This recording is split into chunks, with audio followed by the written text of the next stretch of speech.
akan dicari-cari di sini Perjaka. Tadi sampai salah duga ya, ternyata sebetulnya itu adalah panitia keramaian HUT Jakarta gitu. Pak Gubernur, Pak Jokowi biasanya ini kalau menurut teman saya Anies Baswedan disebut sebagai pemimpin yang ikhlas. Oh, lihat sorot matanya ya dan betul Pak. Jokowi cocok. Ikhlas banget. Ikhlas, saya ikhlas sama dengan Pak Jokowi, nggak dibayar juga ikhlas. Nah, tapi yang sangat rindu bertemu dengan Pak Jokowi adalah Ketua RT di sini Pak Haji Bolot ya. Kasih tahu saya RT-nya. Udah, saya kasih tahu ini Pak Haji Bolot.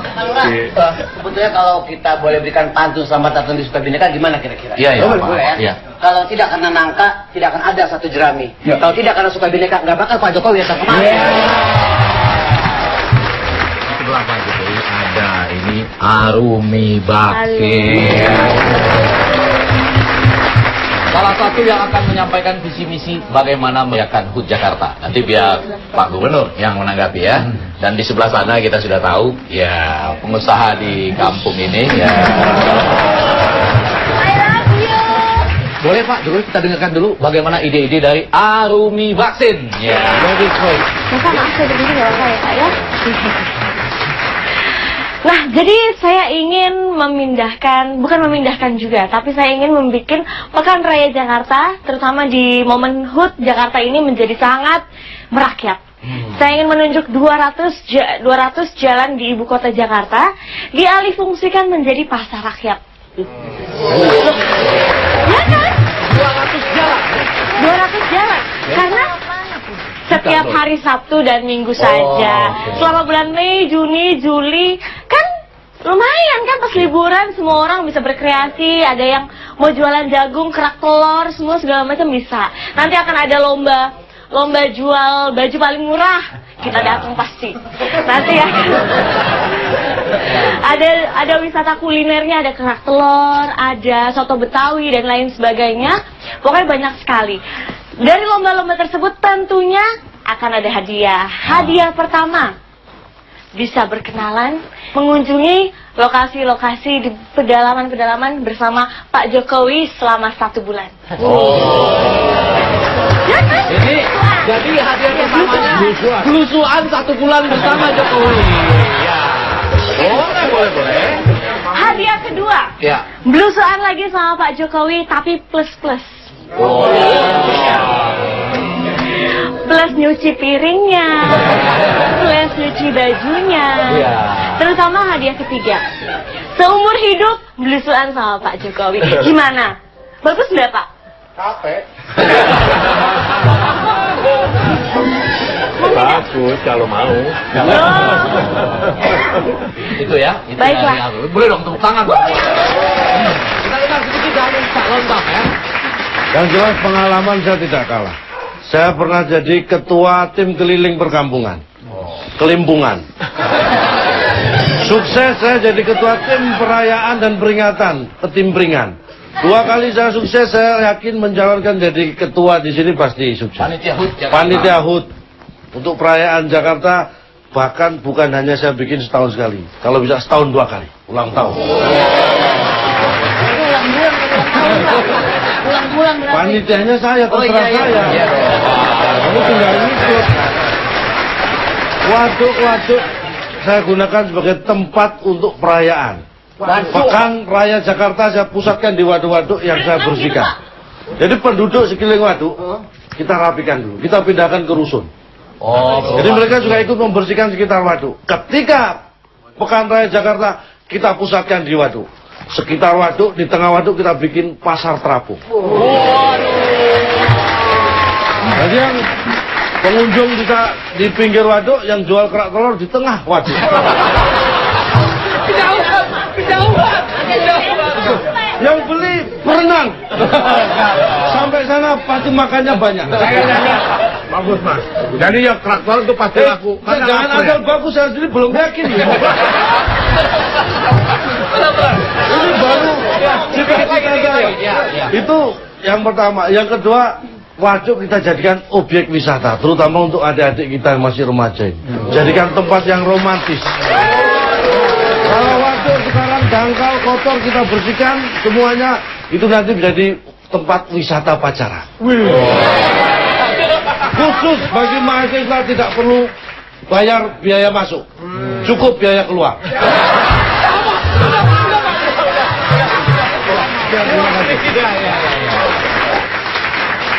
Belum lama ini PSSI yang 2, kemudian berhasil menjadi 1. Ya. PSSI-nya sudah 1, PRJ-nya 2.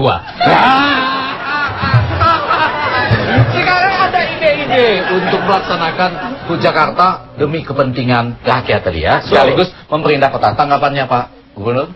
Ya, ini apa yang PRJ dulu. Iya, PRJ dulu.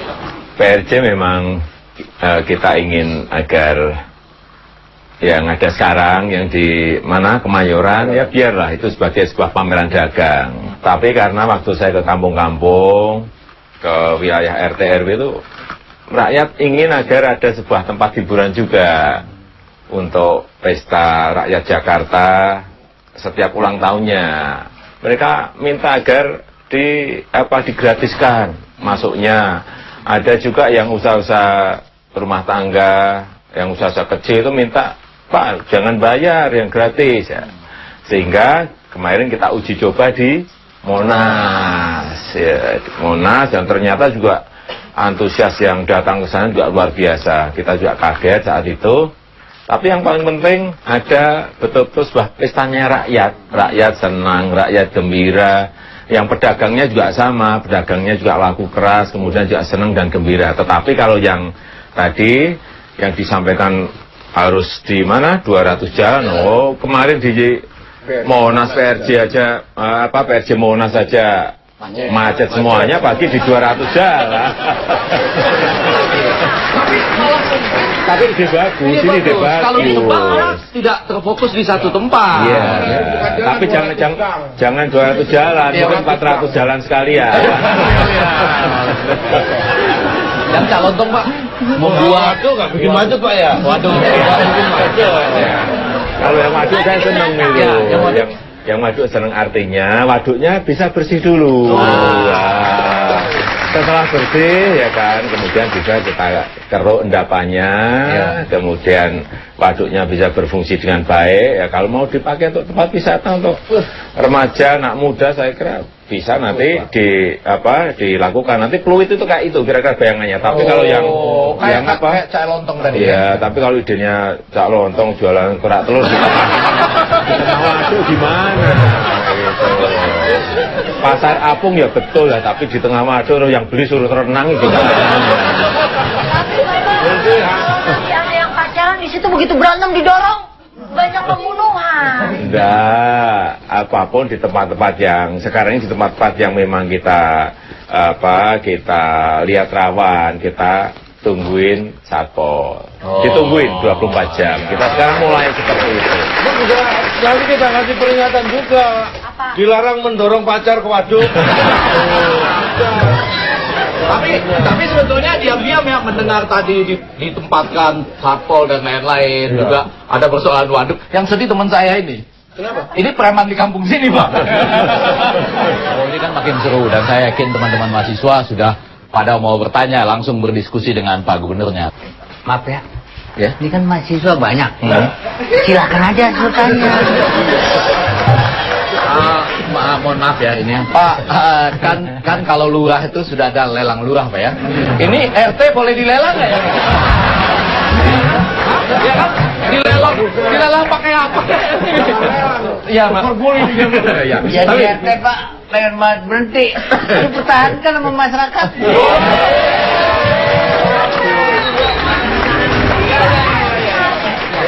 Apa perasaan pemilikinya? Kenapa kalau saya berhenti jadi RT saya kerja apa?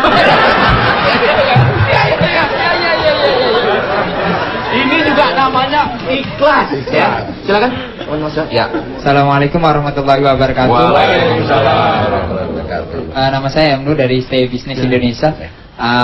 Pak Jokowi, saya mau tanya, bagaimana perasaan Bapak selama ini setelah menjabat menjadi DKI 1 dengan keadaan yang seperti kita rasakan bersama, kondisi macet-macet di mana saja, terus banjir juga di mana-mana, serta apa harapan Bapak untuk ulang tahun DKI Jakarta yang ke-486 ini. Terima kasih. Wassalamualaikum warahmatullahi wabarakatuh.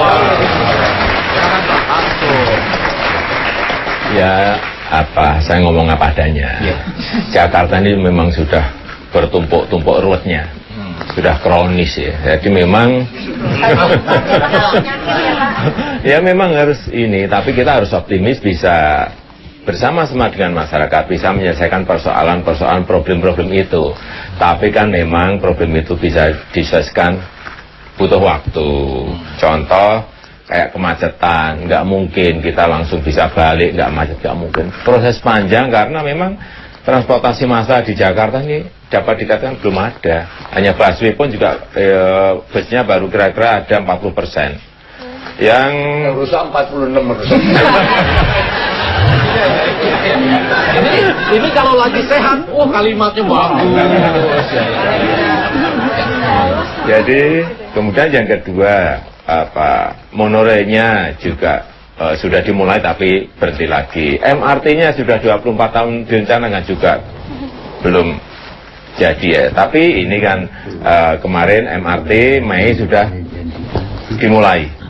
Kemudian monorail insya Allah juga bulan ini, Juni ini akan kita mulai juga. Sehingga kita harapkan nanti monorail itu 3,5 tahun selesai. Yang Green Line sama Blue Line, yang MRT itu butuh waktu kira-kira 6 tahun selesai. Ini kan butuh waktu. Ya nanti kalau dua itu sudah jadi plus busway-nya, baru dimasuki oleh kebijakan-kebijakan genap ganjil, kemudian pajak parkir tinggi, kemudian ada electronic road pricing, masuk ke sebuah tempat tertentu harus bayar, sehingga orang mau tidak mau akan dipaksa untuk naik ke transportasi umum massal. Itu baru nanti persoalan-persoalan akan bisa diselesaikan. Banjir juga sama seperti itu. Banjir itu tidak hanya di Jakarta saja, meskipun 13 sungai yang ada di Jakarta, Ciliwung, Sanggraan, Angke, Sunter, dan lain-lainnya. Ini kami kan suka bineka pinggir Jakarta. Kami ikut mengirimkan banjir, Pak. Meskipun ini harus sudah diakui loh, harus diakui. Meskipun sudah dinormalisasi sungainya misalnya, kemudian waduknya sudah dikeruk semuanya, tapi kalau di hulunya, di atasnya tidak diselesaikan juga nggak akan selesai yang namanya banjir. Saya ini bantu itu nanti Pak. Ya. Pak RT sudah memberitahu kepada masyarakat untuk menghindarkan banjir yang Bapak mudah. Tahu, Pak RT tahu Bisa,